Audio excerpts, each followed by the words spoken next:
Hello दोस्तों, welcome back to my channel. अगर आपने अभी तक मेरे चैनल को सब्सक्राइब नहीं किया है तो जल्दी से मेरे चैनल को सब्सक्राइब कर दें। एपिसोड 11 की शुरुआत में hyunjin जब बाहर जाती है तो ये यहाँ पर पाक्योन को देखकर बहुत सरप्राइज होती है कि इसे कैसे पता चला कि आज यूजू का शो है। hyunjin पाक्योन के साथ शो देखने के लिए अंदर चली जाती है। ये दोनों एक दूसरे से बातें करने में मसरूफ हो जाते हैं। कुछ ही देर बाद यहाँ पर त्योंग भी आता है, लेकिन इन दोनों को एक साथ इतना खुश देखकर त्योंग को बहुत बुरा लगता है और ये यूजू के लिए जो फ्लावर्स लेकर आया होता है उसे चेयर पर रखकर यहाँ से चला जाता है और त्योंग को यहाँ से जाता हुआ पाक्योन भी देखता है, लेकिन ये hyunjin को इसके बारे में कुछ भी नहीं बताता। त्योंग यहाँ से जाते हुए खुद से कहता है कि अब वो यहाँ पर है तो मेरी कोई जरूरत नहीं है। ये कहने के बाद ये चला जाता है। इसके बाद यूजू की परफॉर्मेंस स्टार्ट हो जाती है। यूजू बहुत अच्छे से स्टेज पर परफॉर्म करता है। परफॉर्मेंस देने के बाद यूजू जब बाहर आता है तो hyunjin बहुत खुश होती है। यूजू से कहती है कि आज तुमने बहुत अच्छा परफॉर्म किया है। तो इसके जवाब में यूजू कहता है कि मैं अपनी आंटी से बहुत प्यार करता हूँ। ये सुनकर तो hyunjin बहुत खुश हो जाती है। पाक्योन यहाँ पर hyunjin और यूजू की साथ में फोटोज ले रहा होता है तो इनकी नेबर आकर कहने लगती है कि तुम तीनों की मैं एक फोटो ले देती हूँ। hyunjin तो ये सुनकर कंफ्यूज दिखाई दे रही होती है, लेकिन पाक्योन इनके नेबर से कहता है कि आप हम तीनों की फोटो ले दें। फिर नेबर इन तीनों की एक साथ में एक फोटो लेती है। दूसरी तरफ त्योंग पाक्योन और hyunjin के बारे में ही सोचकर उदास दिखाई दे रहा होता है। डे केयर सेंटर से फ्री होने के बाद ये तीनों बाहर खाना खाने के लिए आ जाते हैं। पाक्योन ने यूजू की परफॉर्मेंस की वीडियो भी बनाई होती है, जिसको देखकर hyunjin कहती है कि मैं तो यूजू की परफॉर्मेंस को देखने में इतना मसरूफ हो गई थी कि मुझे वीडियो बनाना याद ही नहीं रहा। hyunjin पाक्योन को थैंक्स बोलती है और इससे पूछती है कि तुम्हें यूजू की परफॉर्मेंस के बारे में कैसे पता चला। तो पाक्योन कहता है कि मुझे सियोन से पता चला था और मैंने अपने कजन का ऐसा ही एक शो अटेंड किया था, इसलिए मैं जानता हूँ कि इस डे पर फैमिली का होना कितना जरूरी होता है। hyunjin कहती है कि तुम हमेशा कुछ ऐसा करते हो जिसकी वजह से मुझे ऐसा महसूस होता है कि मैं तुम्हें कभी भी इन सब चीजों के लिए पे बैक नहीं कर पाऊंगी। तो ये सुनकर पाक्योन कहता है कि तुम ये मत कहा करो, ये सुनकर मैं उदास हो जाता हूँ। ऐसा महसूस होता है जैसे हम दोनों स्ट्रेंजर्स हैं। आज त्योंग यूजू को डे केयर सेंटर से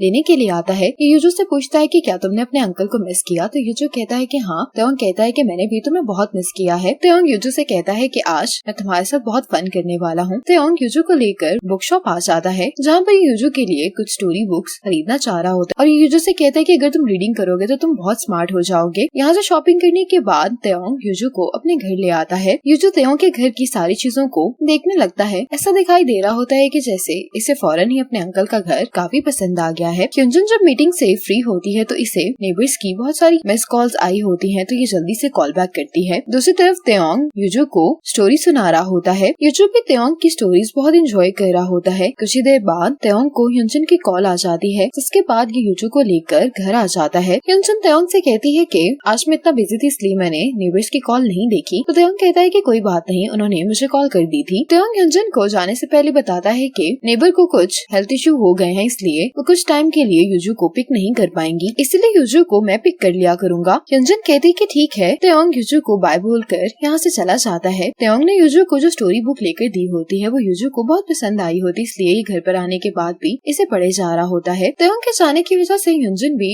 उदास होती है। ये काफी देर से त्योंग के रूम के दरवाजे को देख रही होती है और फिर ये त्योंग के कमरे में आ जाती है और ये देखकर हैरान होती है कि त्योंग वो लैंप अपने साथ लेकर ही नहीं गया होता। जैसे ही hyunjin लैंप को ऑन करती है तो ये खुद से कहती है कि त्योंग का काफी वेट लॉस हो गया है, क्या वो अकेले ठीक भी है। दूसरी तरफ त्योंग भी जैसे ही घर आता है तो ये के सामान को देखकर इसे भी उसकी बहुत याद आ रही होती है। त्योंग के जाने के बाद से hyunjin घर का काम भी सही से मैनेज नहीं कर पा रही होती। ये यूजू को सुबह जाने के लिए तैयार करने के बाद चीजें ठीक कर रही होती है, लेकिन फिर जैसे ये क्लॉक को देखती है तो यूजू से कहती है कि हमें देर हो गई है और इसे जल्दी से लेकर चली जाती है। hyunjin जैसे ही नीचे आती है तो पाक्योन इन दोनों को पिक करने के लिए आया होता है। पाक्योन यूजू को डे केयर सेंटर में ड्रॉप करता है और इसके बाद ये hyunjin को अपने साथ काम पर लेकर चला जाता है। रास्ते में hyunjin पाक्योन को थैंक्स बोलती है कि आज मैं तुम्हारी वजह से टाइम पर काम पर पहुंच जाऊंगी। अब अपने क्लाइंट के साथ मिलकर इन्होंने जो प्रोजेक्ट लॉन्च की होती है वो लॉन्च के साथ ही सोल्ड आउट हो गया होता है, इसलिए आज hyunjin की टीम बहुत खुश होती है। असल में ये प्रोडक्ट की प्री लॉन्च होती है और इसी सक्सेस की वजह से पाक्योन ने त्योंग को भी इंटरव्यू के लिए कंपनी बुलाया होता है। ये त्योंग से कहता है कि इस सक्सेस में तुमने भी हमारी बहुत मदद की है, जिस पर त्योंग कहता है कि नहीं, आप सबने वाकई में बहुत मेहनत की थी। अब ये इंटरव्यू सियोन ले रही होती है। ये hyunjin से पूछती है कि ये BS फूड कंपनी का फॉरेन क्लाइंट के साथ पहला प्रोजेक्ट था, तो तुमने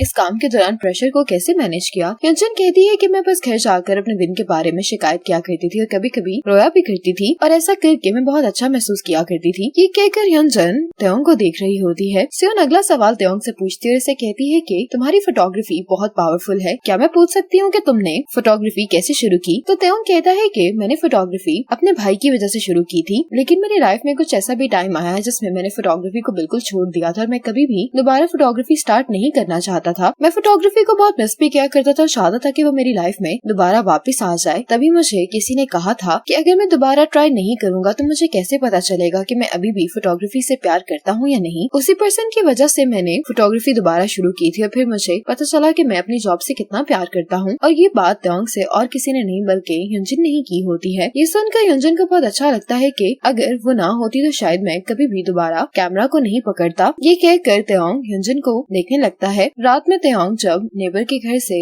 यूजू को पिक करने के लिए आता है तो नेबर इससे कहती है कि क्या तुम मुझे डायपर्स लाकर दे सकते हो। ह्यूनजिन ने मुझे कहा था लेकिन वो बहुत मसरूफ है इसलिए शायद उसे याद नहीं रहा। तेयोंग जब डायपर्स देने के लिए घर के अंदर आता है तो घर की हालत देखकर ये कहता है कि लगता है ह्यूनजिन के लिए ये सब अकेले हैंडल करना बहुत मुश्किल हो गया है। लेकिन ह्यूनजिन जब वापस घर आती है तो सारा घर साफ होता है। ये देखकर ह्यूनजिन बहुत हैरान दिखाई दे रही होती है। ह्यूनजिन टेबल पर एक नोट देखती है। तेयोंग ने ये लिखा होता है कि मैंने तुम्हारे लिए डिनर बना दिया है, मैं जानता हूँ कि तुम बहुत बिजी हो इसलिए याद से डिनर कर लेना। ये नोट पढ़कर ह्यूनजिन को वो टाइम याद आ रहा होता है जब ये तीनों एक साथ डिनर किया करते थे। दूसरी तरफ ह्यूनजिन की तरह तेयोंग भी इन दोनों को बहुत मिस कर रहा होता है। आज तेयोंग अपने दोस्तों के साथ शॉपिंग करने के लिए आया होता है लेकिन इसका सारा ध्यान यूजू की तरफ होता है और ये यहाँ पर भी यूजू के लिए ही चीजें खरीद रहा होता है। ह्यूनजिन भी आज सेओन के साथ बाहर आई होती है। सेओन ह्यूनजिन से पूछती है कि तुम पाकिन के साथ डेट्स पर जा रही हो तो फिर तुमने क्या डिसाइड किया है। ह्यूनजिन कहती है कि मुझे नहीं पता, पाकिन मुझे बहुत नाइसली ट्रीट करता है लेकिन उसकी वजह से मैं बहुत अनकंफर्टेबल महसूस करने लगी हूँ। ऐसा लगता है जैसे मुझे इस सब के बदले में उसे कुछ देना होगा। सेओन कहती है कि इसी बात पे तुम्हारा जवाब है। सेओन कहती है कि जब आप किसी से प्यार करते हैं तो उसके साथ होने की वजह से आपकी सारी चिंता दूर हो जाती है, ना कि आप अनकंफर्टेबल महसूस करते हैं। और तुम अनकंफर्टेबल इसलिए भी महसूस करती हो क्योंकि तुम्हारे दिल में पाक्यून के लिए वैसी फीलिंग्स नहीं है जो वो तुम्हारे लिए रखता है। लेकिन फिर भी मैं तुम्हें ये एडवाइस दूंगी कि तुम्हें पाक्यून के साथ लास्ट डेट पर जाना चाहिए। याद है ना कि आज तेयोंग ने इंटरव्यू में क्या कहा था कि अगर हम कुछ ट्राई नहीं करेंगे तो हमें कैसे पता चलेगा कि हम उसके बारे में क्या महसूस करते हैं। तेयोंग के दोस्त जब इसके घर पर आते हैं तो हर जगह बच्चों की चीजें देखकर ये दोनों बहुत हैरान हो रहे होते हैं कि क्या ये वाकई में ही तेयोंग का घर है। यूजू के यहाँ पर आने के बाद से तेयोंग ने अपने घर की सारी डेकोरेशन यूजू के लिए बदल ली होती है। बातों बातों में तेयोंग के दोस्त उसको ये समझाने की कोशिश कर रहे होते हैं कि इसे ह्यूनजिन से बात करनी चाहिए। फैमिली का मतलब ये नहीं होता कि अगर आप उनकी कोई मदद नहीं कर सकते तो आप खुद को उनकी जिंदगी से निकाल लें। अगर किसी से मिलने के बाद वो आपको ऐसा महसूस करवाते हैं कि वो आपकी फैमिली बन गए हैं तो ऐसे लोगों से मिलना बहुत रेयर है, इसलिए उन पर हमें इतनी जल्दी गिव अप नहीं करना चाहिए। तेयोंग का कोलीग यूएस शिफ्ट हो रहा होता है। आज तेयोंग एक इमरजेंसी मीटिंग के लिए ह्यूनजिन की कंपनी आता है। लिफ्ट में तेयोंग की मुलाकात ह्यूनजिन के कोलीग से होती है। इसी टाइम तेयोंग को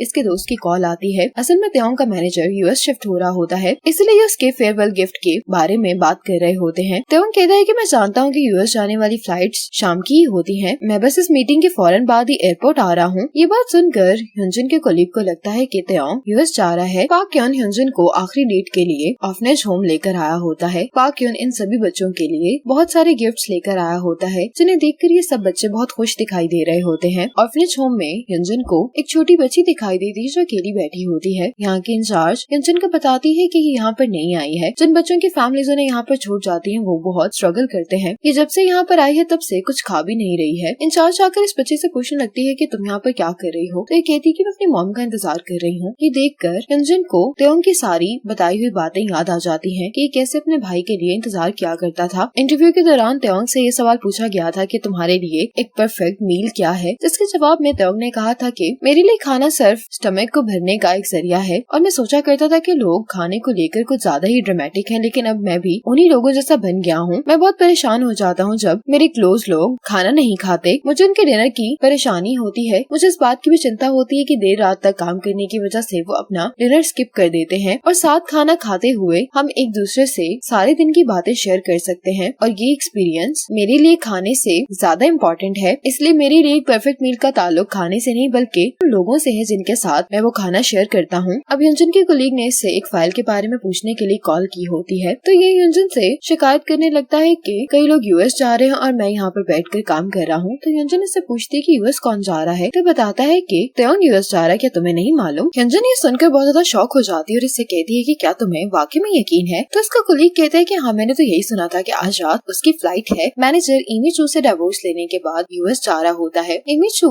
अपने हस्बैंड के जाने की वजह से बहुत ज्यादा उदास होती है। तेओंग इमिशू से पूछता है कि तुम दोनों ऐसे क्यों प्रिटेंड करते हो जैसे तुम दोनों एक दूसरे से प्यार नहीं करते, जबकि सच्चाई कुछ और है। जिस पर इमिशू कहती है कि इतना टाइम गुजर गया है कि अब ये कहना कि मैं तुम्हें मिस कर रही हूँ, मैं तुम्हारे लिए परेशान हूँ, बहुत मुश्किल हो गया है। फिर एक पॉइंट ऐसा आया कि मैंने उसे खुद से दूर करना शुरू कर दिया, लेकिन दिल में मैंने हमेशा यही ख्वाहिश की है कि वो मुझे कभी भी छोड़कर ना जाए। तेओंग कहते हैं कि मैं समझ सकता हूँ कि आपने उन्हें खुद से दूर इसलिए किया क्योंकि आपको ये लगने लग गया था कि आप उन्हें उस तरह से प्यार नहीं कर सकती जिस तरह से वो डिजर्व करते हैं। इमिशू कहती है कि मैंने तो अपना चांस मिस कर दिया, लेकिन तुम वो गलती मत करो जो मैंने की थी। ये सुनकर तेओंग इमिशू को लेकर एयरपोर्ट की तरफ निकल जाता है। हियनजन ये खबर सुनने के बाद बहुत ज्यादा अपसेट हो गई होती है। अब यहाँ पर बारिश शुरू हो जाती है और बारिश को देखकर फिर से हियनजन को तेओंग की याद आने लगती है। आज हियनजन को रियलाइज हो रहा होता है कि तेओंग के साथ इसे कभी भी अनकंफर्टेबल महसूस नहीं हुआ, बल्कि जब भी ये तेओंग के साथ होती थी तो ये बहुत रिलैक्स महसूस किया करती थी। पाक्योन इससे पूछता है कि तुम्हें क्या हुआ है, तो हियनजन कहती है कि मुझे अभी कहीं जाना है। पाक्योन इसको रोकने की कोशिश करता है, लेकिन हियनजन कहती है कि मुझे माफ करना, लेकिन मुझे फौरन जाना होगा। ये कहने के बाद हियनजन चली जाती है। हियनजन भागते हुए एयरपोर्ट आ जाती है। हियनजन और तेओंग एक दूसरे को ही एक टाइम पर कॉल कर रहे होते हैं, इसलिए इन दोनों की लाइन बिजी जा रही होती है। अब हियनजन को यहाँ पर तेओंग आखिरकार मिल ही जाता है। ये तेओंग के बैग्स देखकर इसे कहने लगती है कि तुम मत जाओ, मैं तुम्हें इस तरह से जाने नहीं दे सकती। तेओंग इससे कुछ कहने वाला होता है, लेकिन हियनजन इसकी बात काटते हुए कहती है कि मैं तुम्हें पसंद करती हूँ। ये सुनकर तेओंग को बहुत खुशी होती है। हियनजन कहती है कि मैं भी तुम्हारी ही तरह महसूस करती हूँ, मुझे भी हर वक्त ये टेंशन रहती है कि तुम कैसे हो, क्या तुम सही से अपना ख्याल रख भी रहे हो या नहीं। जब से तुम गए हो घर बहुत खाली लगता है, और ऐसा कोई भी मोमेंट नहीं था जब मैंने तुम्हारे बारे में ना सोचा हो। तेओंग फिर से कुछ कहने वाला होता है, लेकिन हियनजन कहती तुम्हें कुछ भी समझाने की जरूरत नहीं है, मैं जानती हूँ कि तुमने ये सब क्यों किया। तुमने ही कहा था कि तुम बारिश में मेरी अम्ब्रेला नहीं बन सकते, लेकिन तुम मेरा साथ दोगे, बस मुझे तुमसे यही चाहिए। मुझे पूरा यकीन है कि हम दोनों एक साथ हर मुश्किल का सामना कर सकते हैं, क्योंकि मैं तुम्हें बहुत पसंद करती हूँ। तेओंग हियनजन से कहता है कि असल में मैं, लेकिन हियनजन फिर से इसकी बात काटती है और ये तेओंग को किस करती है। तेओंग बहुत सरप्राइज हो जाता है। हियनजन तेओंग से कहती है कि मैंने तुमसे कहा भी था कि तुम्हें कुछ कहने की जरूरत नहीं है। ये सुनकर तेओंग हियनजन को किस करता है। तेओंग हियनजन से कहता है कि मैं कहीं नहीं जा रहा, मैं भला तुम्हारे बगैर कहाँ जा सकता हूँ। ये सुनकर हियनजन बहुत खुश हो जाती है और इसी मोमेंट पर एपिसोड 10 खत्म हो जाती है।